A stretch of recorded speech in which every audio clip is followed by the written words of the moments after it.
They still have to dig, though, through this rubble. They have to dig possibly into basements. The hope is that there are some survivors. Little pieces of wood hit him in the head as he was trying to get up away from it. We're surviving and we're making do as best we can. It's been a long night, a rough day. I just encourage people to rest up for the night. This closet saved your life. Yeah, I guess it did. In the dark hours of the morning, they put their life on the line for us. I cannot begin to thank these first responders enough. Put that head up and just go.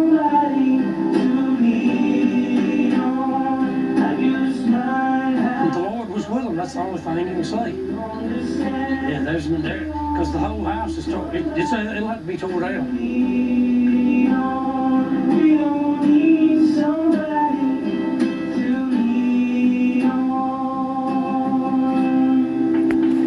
Welcome back to our continuing coverage of this deadly weather day. So the 24 souls lost today because of this deadly storm. Good evening, everyone. I'm Bob Mueller with Erica Francis. Those images we just saw are so telling, and honestly, that brought tears to my eyes. Some of those images we were seeing for the first time.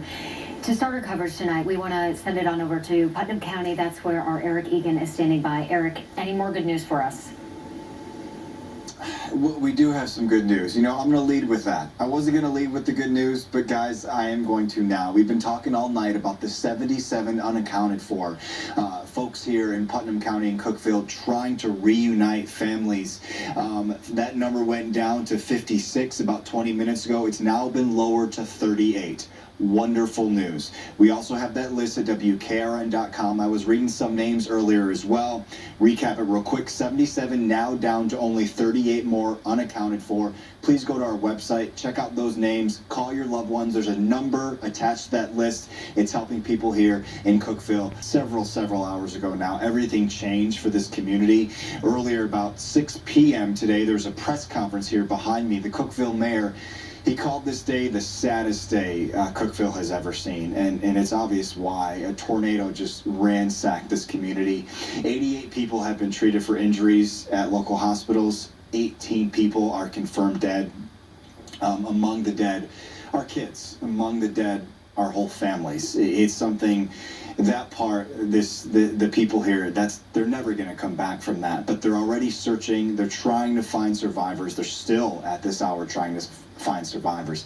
They're already making a plan to rebuild.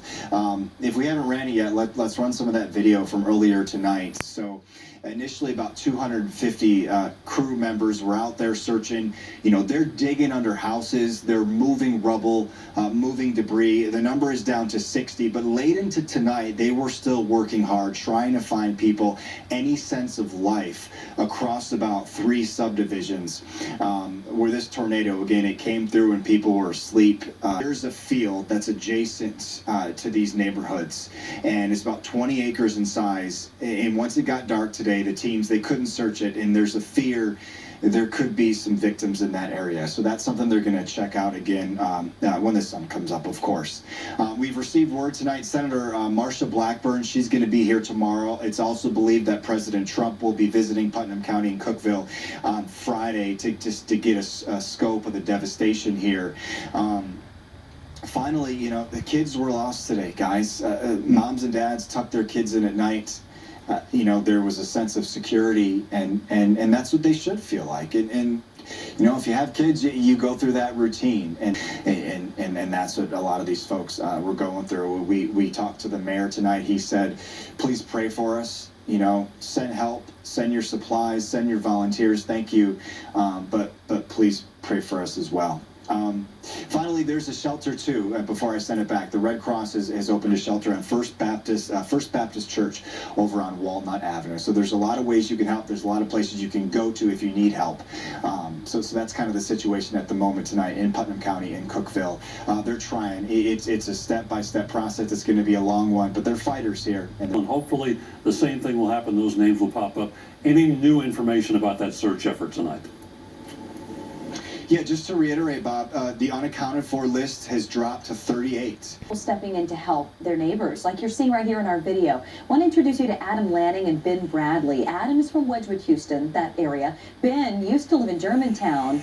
They were out there with their chainsaws today, doing what they could to help. Adam is actually an Iraq War veteran, and he says this is the least he can do. I had a chainsaw, then we went and bought a second chainsaw, and now we're going to try to find some people that might need to help clear out some things. 100 structures across the area were damaged. Law enforcement officers spent the day going door to door to make sure people were okay and helping with rescue efforts. Search efforts for people who are still unaccounted for will continue throughout the night. Due to the widespread damage, a curfew is in effect until 8 tomorrow morning. Putnam County schools will be closed the rest of the week. Classes are also canceled at Tennessee Tech tomorrow. County officials say a tornado touched down between Cookeville and Baxter at around 2 this morning, and people who witnessed that storm said it was terrifying.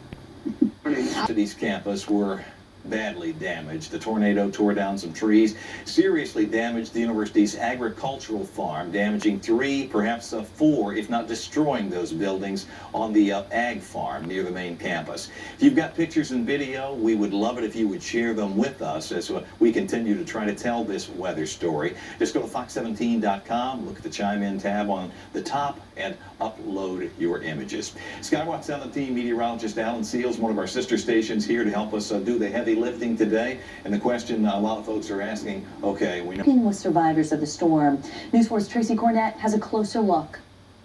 I'm Tracy Cornett in Putnam County, which bore the brunt of the casualties and the damage here when tornadoes blew through early this morning. We're listening to emergency personnel approach the scene, and if we swing over, I want to show you the power companies here still working to repair power lines and actually put new poles in to try to restore some sense of a new normal for this community. Earlier tonight, I talked to resident Tom Jones. He lives here, has several rental homes right here in this devastated neighborhood, and shared what he, his wife, and baby granddaughter experienced when the tornado blew through.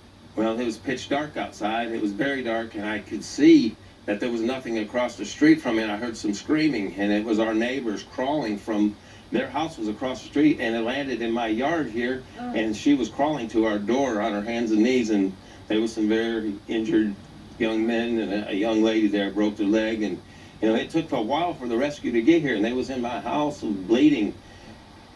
Just a powerful story, and they and all of those recovering tonight, whether in the hospital or at home, surrounded by family and friends, are being covered in prayer by the faith community this evening here in Putnam County. College Side Church of Christ among them, holding a vigil at 6:30, praying for the 30 to 40 members of that particular church community impacted powerfully by what happened here, whether with casualties or with their homes flattened.